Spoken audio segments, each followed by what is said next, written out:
Hello and welcome to Werewolf the Podcast. This is episode 130.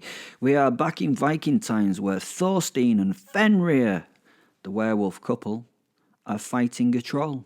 It's quite exciting, isn't it? Could you please like this, share it, download it, and do all those wonderful things? Tell a friend, a special friend.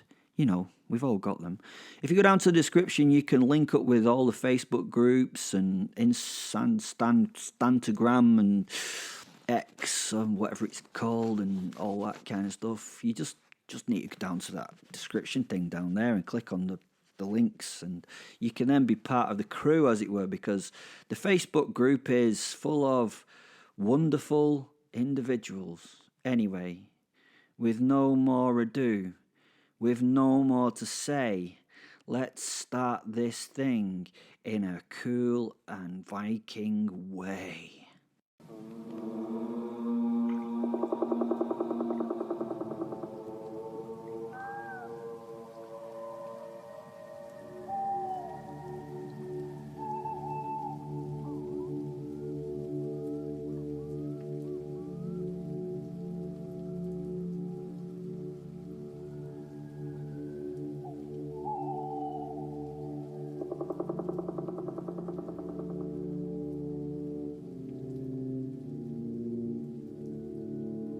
Drit. Sorry, with what's really going on with all the nonsense at the moment, I forgot that you don't speak Norse. What would it be? Oh, that's it. Yeah. Shit. Fenrir and I, whilst focusing on not falling over, combined to become the wolf as we ran. For those who do not know, Fenrir is my wolf soul. He is the soul of a wolf from a few hundred years ago who has adopted me as my mentor and best friend. He makes the whole werewolf and the wolf-shaped things possible.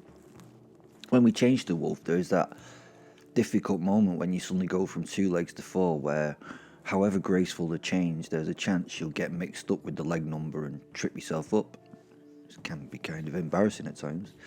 It was difficult to time, as we were running really, as fast as fuck from the giant creature called Argonastyle who was chasing us.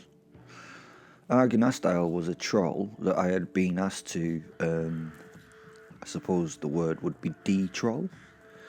It was supposed to be a simple plan, but if you listen to the last episode, things had gone, pretty much wrong, so I hope you know why it was taking all my concentration to do so many difficult things at once. Combined for the need for the really fast running and the shape-shifting was the need to jink and dodge through trees and underbrush. I would have thought I could have easily outrun the giant thing, but it ran straight through anything in its way, while I kind of had to dodge through the woodland landscape. Trees behind me were being smashed into kindling, and birds were whirring from the bushes as the landslide run that was the troll in full fatal and fast locomotion rumbled on. The natural world was being brutalised as the trolls simply, ignored it. Argonastyle had only one thing in mind, and that thing was grabbing me. To add to the multiple goings-on in the moment and the danger, as the giant ran, it grabbed anything that came to its hand, to the left and right, and then fucking threw him at me. Trees, rocks, and I think at one point a huge confused-looking stag smashed into the ground near me, thus making my zigzagging run much more important to do. But as a consequence of the jinking about, I was making headway much slower than my wolf form would usually allow me. Now, you might remember that I've mentioned the idea of the Dregman, do you? The notion that we should take any fight offered, and if so, we just die bravely. Dying bravely brings its rewards.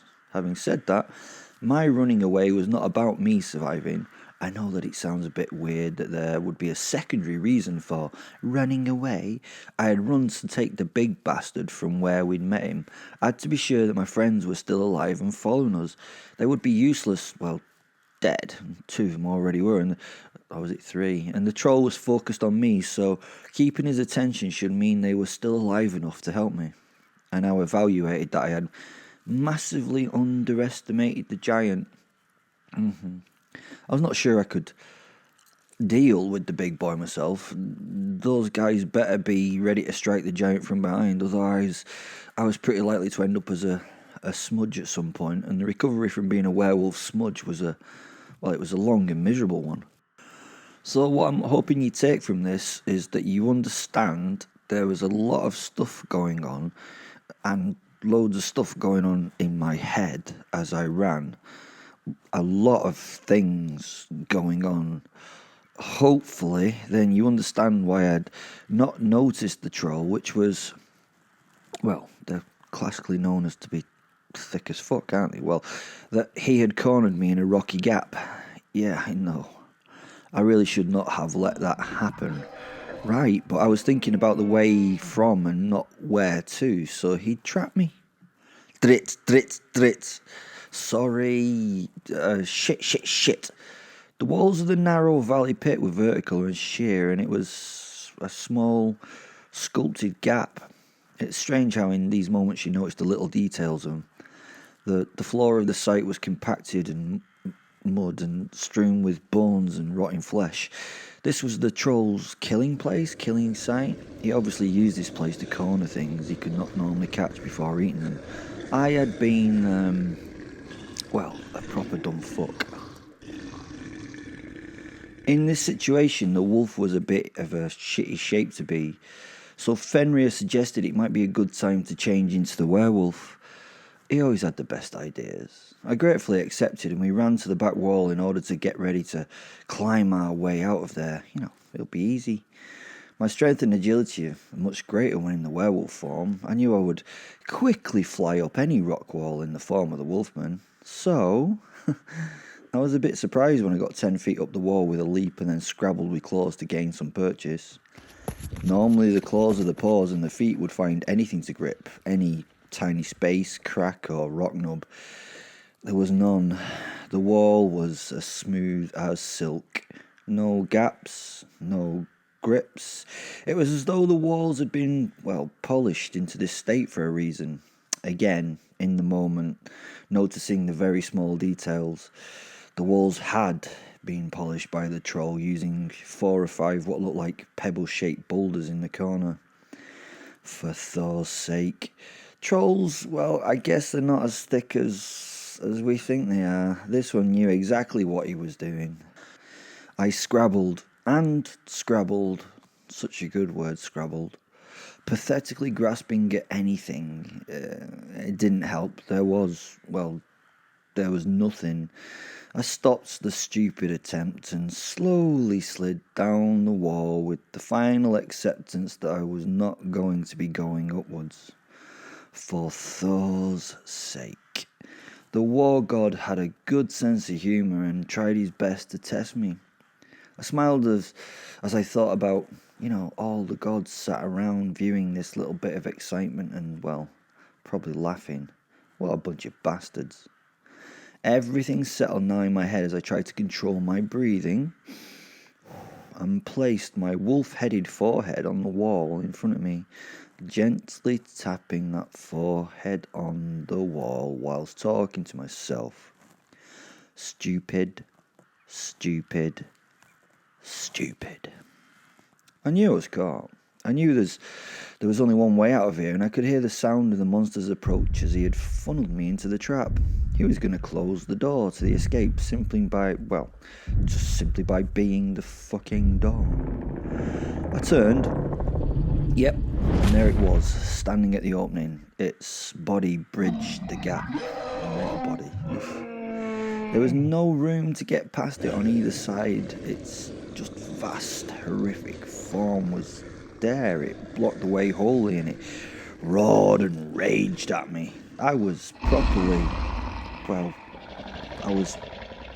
properly fucked. So staring at it, I reacted in my usual way when thrilled at the fact that I was near the point of death. It was a proper Mexican... I don't know if I can say this. Can I say this? It's a proper Mexican standoff. I think I can say that because I wrote this in the 9th century and that was before racism, wasn't it? Is Mexican standoff racism? I'm not sure. If it is, I apologise. I don't see it as that. I just see it as like from the films when you get the cowboys, Anyway, I stood at one end of the small valley. He stood at the other end. He was, well, he was incredible. He was nature in physical form in this moment of ultra focus. I could see the whole of him. He was a miracle, a mix of organic and inorganic material in a walking form. His head was huge, much bigger in comparison to the size of his torso, and completely misshapen. When people say he had a head like a potato, well, in this case, it was.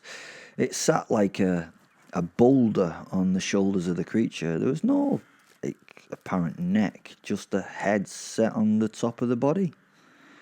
Everything was out of kilter and wrong on that face. He had more than the usual number of bits on that face. He had 3 ears on the left side of his head. They ranged in size and form, a human-like ear mixed with other animals' ears that I didn't recognise. On the other was 1 ear, but it was like a giant ear of a cow. It went along with the bull's horn and the ram's horn that were just stuck on the same side for some random reason. He had 1 large human-like eye on the left. It was far too big for the sake of human proportions, and it was black in colour. No coloured iris, just looked like a pupil. Across from a somewhat canine twisted nose were a group of eyes, all held in the orbit that would have held a great big eye.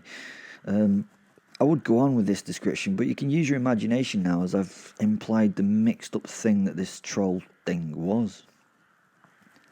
My posture in response to the situation was hunched, and I was prepared for war. I knew I would have to be ready to fight this thing. Did I have a chance? I wasn't sure. Well, probably not. Sergio Leone would have been proud of the tension built. It was a shame that musical boxes or watches had not been invented yet, but a cello build using the circle of fifths would be a good second at this point. Were cellos about at this point? Probably not. Maybe I should do some research for historical accuracy. Oh well, historical accuracy will have to take a back step. Let's use fucking cellos. As you can imagine, the most unexpected response in this scenario rose to the surface. It often does. I found it funny. It was so stupid that I'd let myself get into this situation. I would have to fight this fight on Argonath-style terms, which would probably make it much more complicated and difficult. It should have been, really. So as the werewolf, I started to laugh. The troll in response roared again at me. This just brought me into, well, more fits of giggles. I was like the child in front of the teacher who'd been told not to laugh.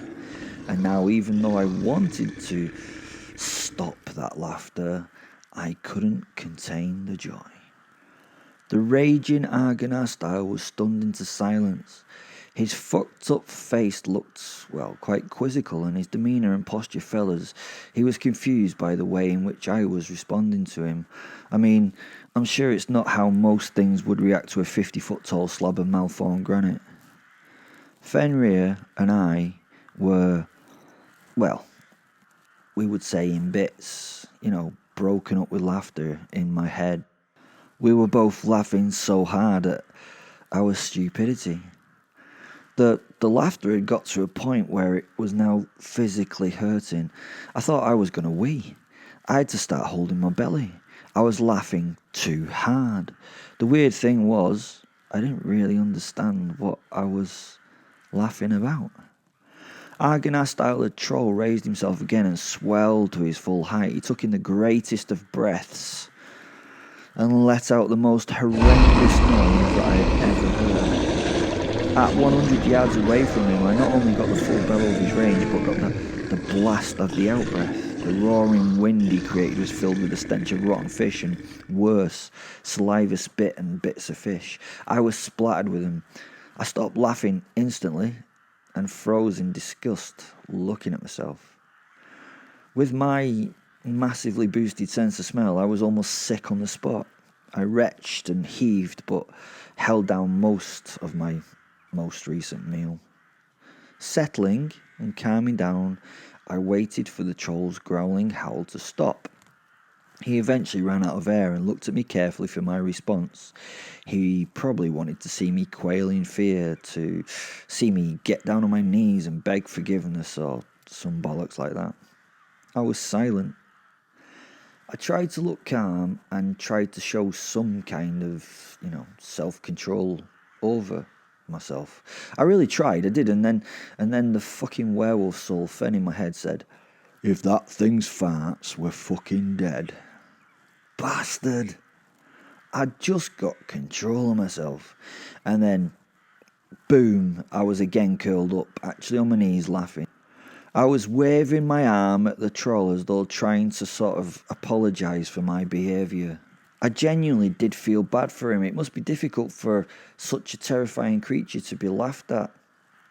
As I did laugh, the troll looked even more confused.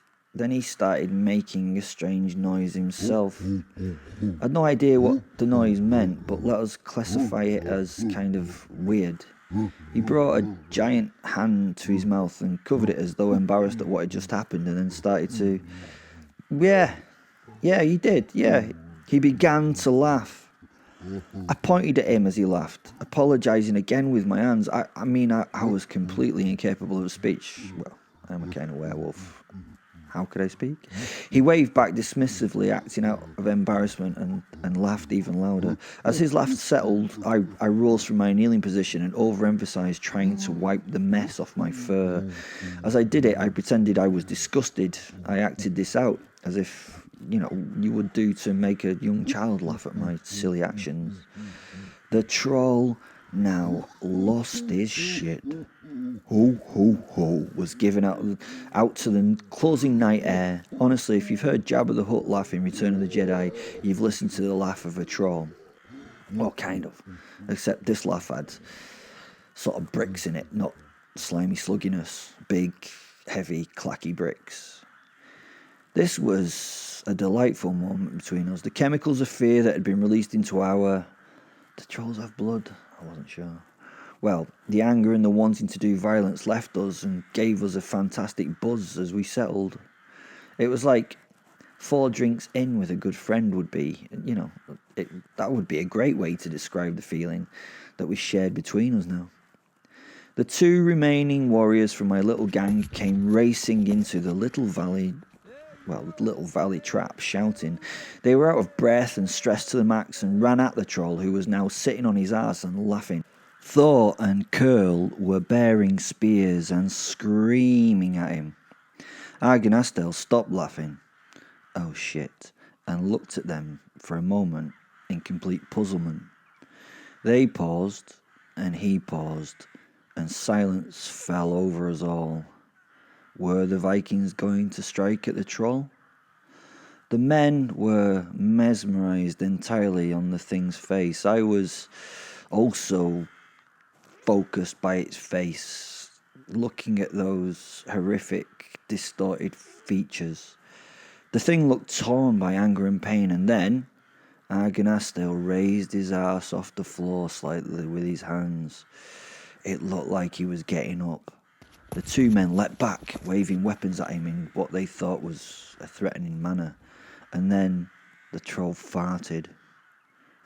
It went on for a while, and I have to say the gas released was partially visible as it escaped its confines. Fenrir in my head started to laugh again. He completely lost it, and as he told me that the horrid face had been the troll forcing out the fart. The 2 men looked confused for a second, and then as the green gaseous cloud slowly dissipated into the air, they started flapping their arms around and being sick. Kirill ended up on his knees being, well, what can I say, violently pukey. At this, the troll met my eyes with his, pointed at the man being sick on the floor and started to laugh.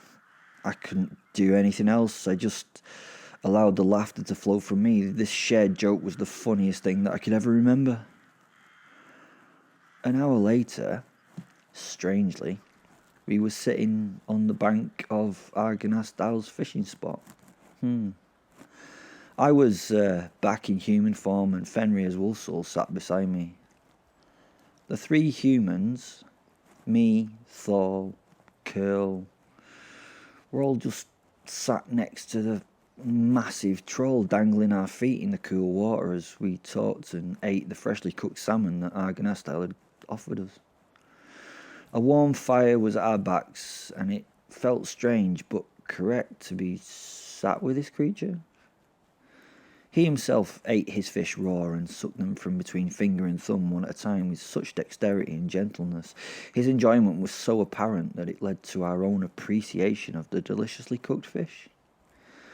As we ate, we talked about the happenings of the last couple of hours. The troll was able to speak Norse quite well. He laughed when I told him this. Of course I can talk well. It is not Norse, it is Trollish. You speak Trollish very well, little man. He told me. I laughed at this. Maybe when living with the gods back up there, he spoke the same language as them, which is Old Norse's root. I didn't really know. In our conversation, I explained why we'd tried to ambush him at the fishing site where he'd killed the men of the village. You know, the village that had sort of originally come to help, that had grown at the mouth of the river. I told him that those people were terrified that he would come to the village and kill them all, so they'd asked me to slay him. At this he laughed. Ha! Men are so fearful of things they do not understand. Again he told me. He explained that he didn't want to fight them, but that they came along much like we did and attacked him, so he only defended himself and did not kill as many as he could have. He'd let most of them run away from him. So what are you going to do, little man? Are you going to try to kill me? Because that would be a shame. I am a formidable opponent, and even you and Fenrir together may not cope. I do not want to hurt you and your friends. I sat and thought about this. This gigantic beast was protecting his home. That's all it was. He was just trying to live in a spot of safety and plenty. You will not make me move on easily, I am afraid. I have been pushed from my places too often, and this place suits me best. I have a home, and the forest and the river provide me with all I need. Again, he told me honestly. I sat and thought, if I didn't kill him, I would be thought of as a coward. The people of the village would spread the story that I was not bold or brave enough to take on the troll. This wouldn't do anything for my fame. In fact, it'd probably do the opposite. The large troll waited patiently. He seemed a little indifferent to the possible outcome of the conversation. I will fight you if I have to, but I would rather not. Unlike you men's, trolls do not enjoy confrontation. That is why most of my kin would have rather move on and leave a place than stay when men arrive. You are nasty and dangerous creatures, I think. Prone to violence. You enjoys it. For us, it only comes with great rage and great need. I only kill to eat, not like you, for the pleasure of the fight. Would you kill to protect your home? I asked him. You have seen I has. He said with a note of sadness in his voice. I laughed. Then then the village has to go. Let's go tell them. Let's allow them to make the right decision and leave you be. If they don't do that, well, my story will be dark and tragic for them. My reputation will still grow. I would like to be known as Thorstein Trollfriend. Thanks for listening, you wonderful human beings and other shape-shifting organisms of, and other things, yes, please download this. Please review it. Please enjoy it. And if you want, you can sponsor us by just giving us $2 a month. You can do loads of things. Just go down to see that description down there. Go there and press on some of them them linky things and just follow them and see what happens. You never know, it could be magic. Anyway, as I say at this time, every time, do you know what? I love you. Bye.